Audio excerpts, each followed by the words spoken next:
while she and the rest of the little fleet performed emergency repairs. Now, the two prizes that Achilles and Walker had taken intact, the HNBC Honorable New Britain Company flagship Ulysses and the pressed Imperial frigate Icarus, were already practically ready for sea. Ulysses had fled the action and been only lightly damaged, and Icarus had been wrested from her company commanders by loyal sailors and hadn't participated in the fight. Achilles was mauled by HNBC Caesar, but ultimately sent her to the bottom. Even Walker, with her comparatively long-range guns, had taken a beating, and throughout the court sessions her old iron hull had reverberated with the sound of clanging blows from inside and out as punctured plates were replaced. They could do that now, at least, or heated, bent back in place, and re-riveted. Walker wasn't new anymore by any possible definition, but after her resurrection and rebuilding, she'd at least looked almost new for a while in her fresh, darker shade of gray that the bosun finally approved. Her appearance had certainly been a far cry from the shattered, half-sunken wreck she'd been after the Battle of Balkpan. Herculean work had been accomplished to return her to duty and, ultimately, to ready her for this particular mission. It was really a miracle that she'd ever floated again, much less steamed so far, fought yet another battle, and arrived safely at this place.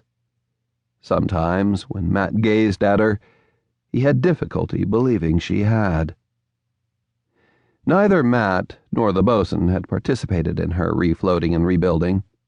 They'd both been off aboard Donaghy, leading the Singapore campaign.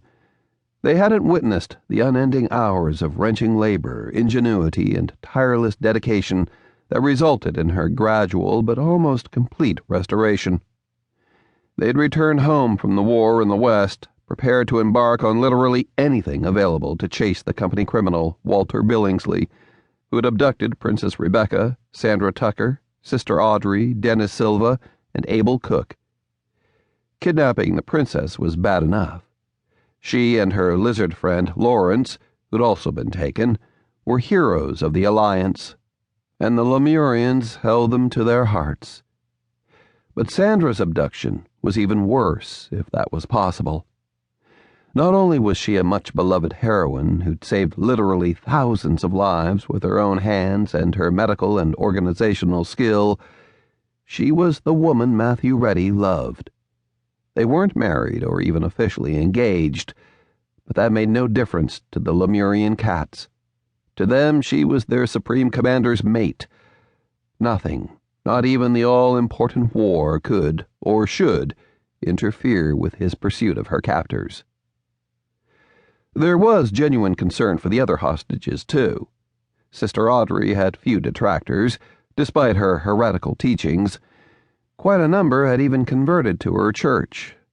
She was considered by all to be an honest, pious female, if just a bit odd. Abel Cook wasn't well known, but he was one of theirs. Dennis Silva was a genuine hero, and though unqualifiedly deranged, he'd almost come to symbolize the human Americans in some indefinable way, as far as the Lemurians were concerned. He was big, noisy, and irreverent, but in an almost childlike, inoffensive manner. He was brave to the point of recklessness, but tender with younglings. He'd sacrificed much for a people and cause he barely knew simply because it was right, and he was capable of unparalleled violence toward anything that posed a threat to his new friends.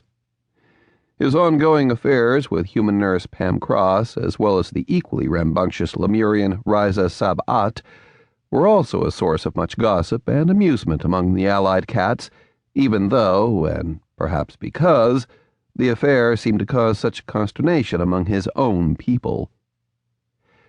For whatever reason, the Lemurians wanted all their people back, and therefore, somehow, they and a smattering of Matt's own Destroyermen, who'd been left in charge of salvaging his ship, not only did so, but had her ready for him when he needed her most.